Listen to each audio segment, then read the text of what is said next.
नमस्कार दोस्तों, मैं रामू कुमार यादव एजुकेशन क्लासेस रामू में आपका स्वागत करता हूं। दोस्त, आज एक नए वीडियो के साथ फिर से आप लोगों के सामने उपस्थित हुआ हूं। अगर ये वीडियो आप लोग को पसंद आए तो लाइक शेयर सब्सक्राइब हमारे चैनल को जरूर करें। देखिए दोस्त, मैं सुपर टेट के लिए जो महत्वपूर्ण सुपर जीवन कौशल है, सुपर टेट का एक महत्वपूर्ण विषय जो जीवन कौशल है, उससे संबंधित जितने भी अध्याय उसके अंदर आते थे, मैं इसको आप लोगों को पढ़ा रहा था। तो आज मैं तीसरा अध्याय का पार्ट 2 लेकर आया हूँ। ठीक, मैंने पार्ट 1 पहले डाल चुका हूँ, उसको देख लीजिए, फिर उसके बाद ये पार्ट 2 को देखिएगा तो और ज्यादा आप लोगों को समझ आएगा। तो ये पार्ट 2 लेकर आपको सामने आया हूँ। अगर आप सुपर टेट की तैयारी करते हैं तो आप इस वीडियो को जरूर देखिएगा और अंत तक देखिएगा, तभी आपको इसमें कुछ महत्वपूर्ण पॉइंट मैं लेकर आया हूँ जो परीक्षा में पूछे जाते हैं, डायरेक्टली पूछे जाते हैं। तो चलिए हम अपने पॉइंट पर चलते हैं। देखिए, पहला पॉइंट हमारा क्या है कि एनसीईआरटी ने 43 मूल्य माने हैं। मूल्य मूल्य मैंने पहले ही बता चुका हूं कि मूल्य वह शब्द होता है जो एक व्यक्ति, एक समाज के अंदर उसकी व्यवहार को, आदर्शता को प्रदर्शित करता है, वही क्या कहलाता है, मूल्य कहलाता है। ठीक, अब एक राष्ट्र का मूल्य जो होता है वो व्यक्ति अपने अंदर ढाल लेता है, जो एक राष्ट्र के लिए मूल्यों का निर्धारण किया जाता है।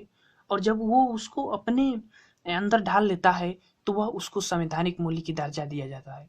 तो हमने मानवीय मूल्य और संवैधानिक मूल्य अध्याय का नाम है, उस मूल्य को हम लोगों ने समझ लिया। अब हम अपने पॉइंट पर सीधे चलते हैं।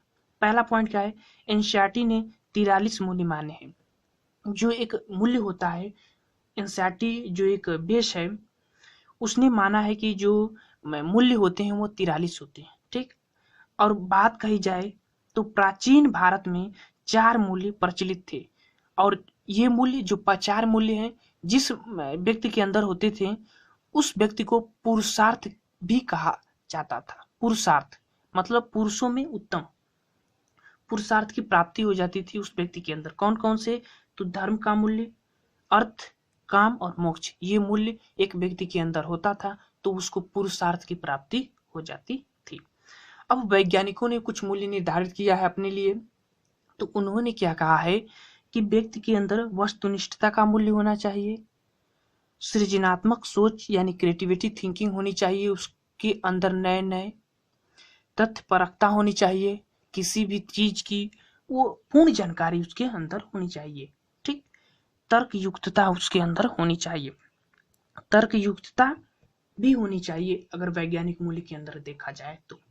और उत्सुकता, जानने, किसी भी चीज को जानने के लिए उसके अंदर उत्सुकता होनी चाहिए। तो ये वैज्ञानिकों के 5 मूल्य निर्धारित किए गए हैं।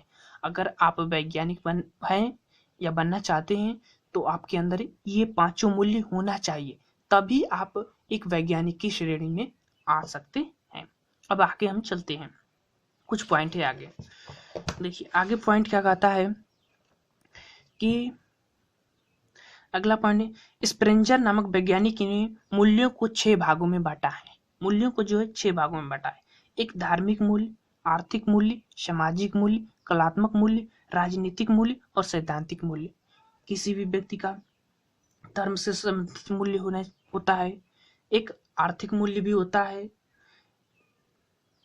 और एक सामाजिक मूल्य भी होता है। समाज के अंदर जो मूल्य है, समाज की सेवा करना, साफ सफाई, ये सब सामाजिक मूल्य के अंदर आते हैं। बंधुत्व सामाजिक मूल्य।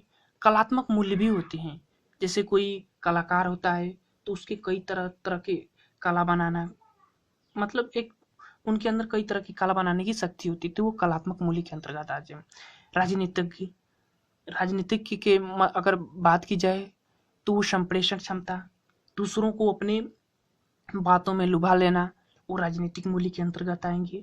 और सैद्धांतिक मूल्य, कुछ ऐसे मूल्य होते हैं जो व्यक्ति को उसकी व्यक्ति परखता का एहसास कराते हैं, वो सैद्धांतिक मूल्य कहलाते हैं। तो स्प्रेंजर नामक वैज्ञानिक ने मूल्यों को 6 भागों में बांटा है। ठीक, अब नोट में लिखा हूँ कि 1986 की नीति ने मानवीय मूल्यों पर जोर दिया। जो 1986 की नीति थी वो मानवीय मूल्यों पर जोर दिया।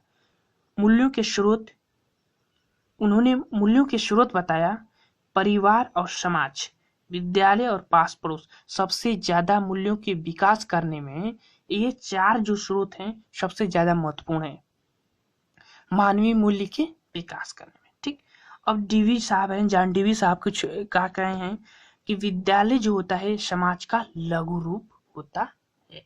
ठीक, अब कुछ संवैधानिक प्रावधान है उसके बारे में समझ लेते हैं। आरटी 2009 में धारा 10 में दिया गया है कि माता पिता व अभिभावक का कर्तव्य होता है कि बच्चों को प्रारंभिक शिक्षा दिलवाएं।